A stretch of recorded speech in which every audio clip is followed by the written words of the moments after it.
الحمد لله نحمده ونستعينه ونستهديه ونستغفره ونعوذ بالله من شرور أنفسنا وسيئات أعمالنا من يهدي الله فهو المهتد ومن يضلل فلن تجد له وليا مرشدا. Mes chers frères et sœurs, mes chers croyants et croyantes, on témoigne qu'il n'y a de Dieu que Allah subhanahu wa ta'ala et que Muhammad alayhi salatu wa salam est son prophète et messager. Je vous recommande ainsi qu'à moi-même la crainte d'Allah subhanahu wa ta'ala. Notre sujet aujourd'hui, c'est l'amour d'Allah subhanahu wa ta'ala pour son serviteur, pour les croyants. Souvent on parle de l'amour du croyant envers Allah subhanahu wa ta'ala. Mais il y a l'amour d'Allah subhanahu wa ta'ala aussi, qui est une chose qui est très très importante. C'est l'amour d'Allah subhanahu wa ta'ala pour ses croyants. C'est pour ça que le prophète sallallahu alayhi wa sallam, une fois, il a entendu un compagnon en lui disant: oh prophète, wallah j'aime un tel. Il lui a dit, le prophète sallallahu alayhi wa sallam: est-ce que tu lui as fait savoir, est-ce que tu lui as dit que tu l'aimes ou pas? Il a dit: mais non, je lui ai pas dit que je l'aime en Dieu. Il lui a dit: va lui dire que tu l'aimes. C'est une chose qui est très très importante, même souvent dans les couples. Dans les couples, des fois, on dit, subhanallah, pour garder ce lien entre les époux, c'est de montrer son amour pour sa femme, montrer son amour pour ses enfants. Allah subhanahu wa ta'ala, dans plusieurs hadiths sahih, il montre son amour, l'amour d'Allah subhanahu wa ta'ala pour ses serviteurs, pour les croyants. Il le fait montrer Allah subhanahu wa ta'ala. Comme dans le hadith qui a été rapporté par l'imam Muslim, le prophète sallallahu alayhi wa sallam a dit: lorsque Allah subhanahu wa ta'ala aime un serviteur, il appelle Jibril et il lui dit, Allah subhanahu wa ta'ala ne va pas le garder pour lui, il va le dire à Jibril alayhi salam: Ya Jibril, j'aime un tel, aime-le donc. Alors Jibril l'aime alors et appelle dans le ciel. Dieu, Allah subhanahu wa ta'ala, il dit à Jibril d'appeler dans le ciel pour faire savoir qu'Allah subhanahu wa ta'ala aime un tel. Dieu aime un tel, aimez-le donc. Alors les habitants du ciel, les anges, l'aiment, puis, disait le prophète alayhi salatu wa salam, l'agrément lui était accordé sur terre. Le prophète alayhi salatu wa salam avait l'habitude, à chaque fois qu'il avait l'occasion, de rappeler l'amour d'Allah Azza wa Jal. À chaque occasion, il fait un petit rappel, le prophète sallallahu alayhi wa sallam. Suite à une bataille, Omar ibn al-Khattab radiyallahu anhu rapporte l'histoire qui suit. Il y avait des femmes et des enfants captifs après une guerre qui ont été présentés devant le prophète sallallahu alayhi wa sallam. Le prophète alayhi salatu wa sallam a constaté qu'une femme était en train d'allaiter son fils. C'est une occasion pour rappeler quelque chose. Le prophète sallallahu alayhi wa sallam, il voit une femme allaiter son fils. Il y a de la miséricorde, il y a de l'amour. Il y a ce lien entre une femme, une maman avec son fils. Qu'est-ce qu'il dit le prophète alayhi salatu wa sallam devant cette scène? Le prophète rappelle, il dit: croyez-vous que cette femme jetterait son enfant dans le feu? Les compagnons répondent: c'est clair, cette femme ne va pas jeter son fils. Non, si elle a le pouvoir de ne pas le jeter, elle ne va pas le faire. Il dit, le prophète sallallahu alayhi wa sallam dit: Allah est plus clément envers ses serviteurs que cette femme ne l'est envers son fils. Allah subhanahu wa ta'ala, il t'aime plus que cette femme aime son fils. T'imagines? Allah il t'aime. Allah Azza wa Jalla il t'aime. Yuhibbuka Allah Azza wa Jalla. C'est un hadith qui donne espoir aux croyants. Car étant donné que cette femme ne jettera jamais son enfant au feu, on peut en déduire qu'Allah ne jettera jamais au feu l'un de ses serviteurs qui aime.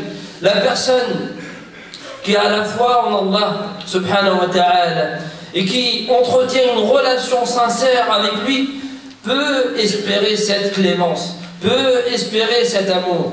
Si tu aimes Allah subhanahu wa ta'ala, tu dois faire régulièrement ta prière. Si tu espères l'amour d'Allah Azza wa Jal, tu dois faire régulièrement ta prière et donner l'aumône, avoir un bon comportement avec les gens, avoir un bon comportement avec tes parents. Si l'enfant trouve toujours le réconfort et la protection chez ses parents quand ils se tournent vers eux, c'est qu'ils sont unis par des sentiments forts. Si tu trouves toujours cet amour de tes parents envers toi, c'est parce que tes parents, ils t'aiment. Le croyant ne peut espérer la clémence d'Allah subhanahu wa ta'ala qu'à partir du moment où il entretient avec lui ce même genre de relation. C'est pourquoi il doit sans cesse chercher à se rapprocher de son Créateur et retourner vers lui, même après avoir commis des erreurs.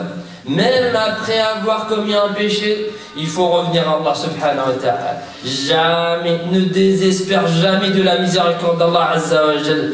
Ô fils d'Adam, disait Allah subhanahu wa ta'ala dans une tradition prophétique, dans un hadith qudsi. Ô fils d'Adam, tant que tu m'invoques et que tu me pries, je te pardonne malgré ce que tu as commis et je ne m'en soucie pas. Ô fils d'Adam, si tes péchés atteignent les nuages par leur gravité et que tu me demandes pardon, je te pardonnerai et je ne m'en soucierai pas. Ô fils d'Adam, si tu viens à moi avec autant de péchés que la terre puisse en contenir et que tu ne m'associes rien, j'irai à toi avec mon pardon. Qui parmi nous, mes chers frères et sœurs, ne commet pas d'erreur? Qui parmi nous ne commet pas de péché? Qui parmi nous n'est jamais fautif?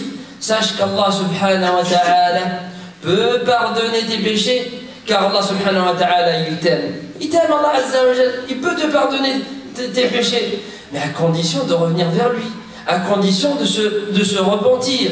Abu Huraira rapporte que l'envoyé de Dieu a dit, Dieu, à lui la puissance et la gloire, a dit, mon adorateur ne cesse de se rapprocher de moi par des œuvres surrogatoires jusqu'à ce que je l'aime.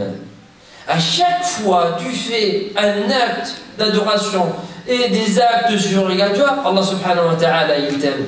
Parce que tu l'aimes, parce que tu fais beaucoup plus de prières que celle qui est prévue, que celle qui est obligatoire. C'est pour ça le prophète alayhi salatu wassalam, dans ce hadith, il a insisté sur les prières surrogatoires, sur les prières an-nafila. À travers ce hadith, Allah nous indique la démarche à suivre pour espérer l'amour d'Allah subhanahu wa ta'ala envers nous. D'abord, on doit accomplir les devoirs qu'il nous a prescrits.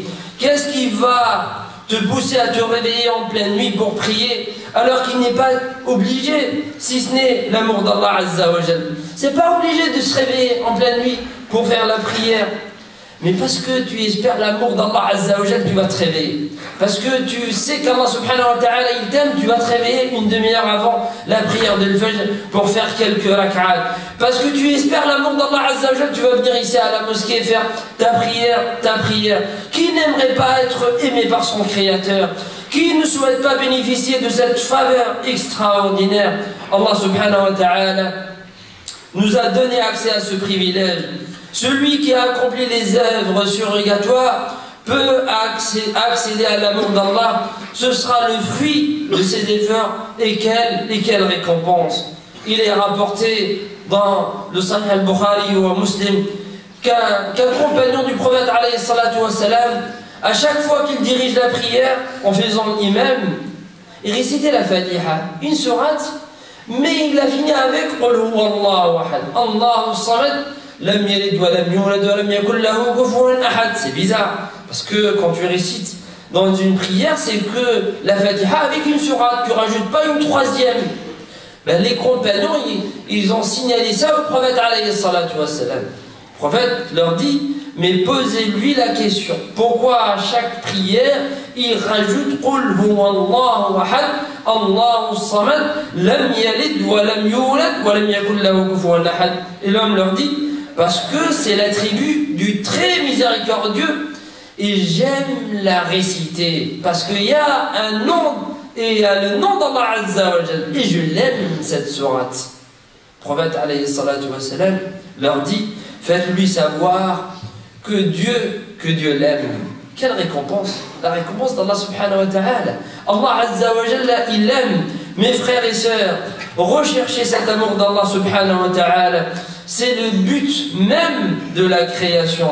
Dans le verset 54 Surat 5, Allah Azza wa Jalla nous dit yuhibbuhum wa yuhibbunah.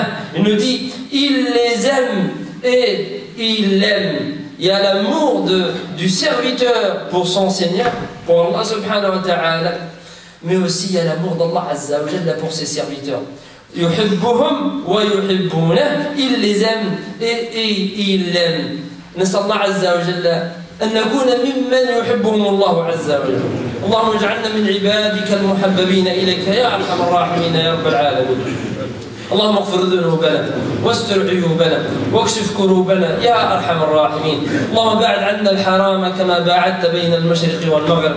ربنا لا تزغ قلوبنا بعد إذ هديتنا وهب لنا من لدنك رحمة إنك أنت الوهاب. اللهم اشف مرضانا وارحم موتانا واجعل الجنة مآلنا. اللهم بارك لكل من تصدق في سبيلك. اللهم بارك لكل من تصدق يا أرحم الراحمين. اللهم اجعلها في ميزان حسناته. اللهم اجعلها في ميزان حسناته يا أرحم الراحمين. اللهم اشف يا رب بصدقته مرضاه وارحم بها موتاه واجعلها يا رب في ميزان حسناتهم يوم القيامة. يا رب متعنا بالنظر إلى وجهك الكريم. يا رب متعنا بجوار حبيبنا ومصطفانا ونور قلوبنا محمد صلى الله عليه وسلم. اللهم يا رب اسقنا من حوض الكوثر شربة لا نظمأ بعدها أبدا. اللهم انصر الإسلام وعز المسلمين. اللهم ارفع راية الدين يا رب العالمين. اللهم انصر إخواننا المضطهدين في كل مكان. اللهم ارزقنا صلاة في المسجد الأقصى قبل الممات يا رب العالمين.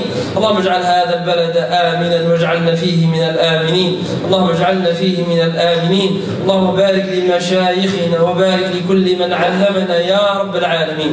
اللهم بارك لوالدينا. اللهم بارك لأمهاتنا. اللهم بارك لآبائنا يا رب العالمين. اللهم باعد عنا الحرام كما باعدت بين المشرق والمغرب. اللهم يا رب ارحمنا إذا ورانا التراب.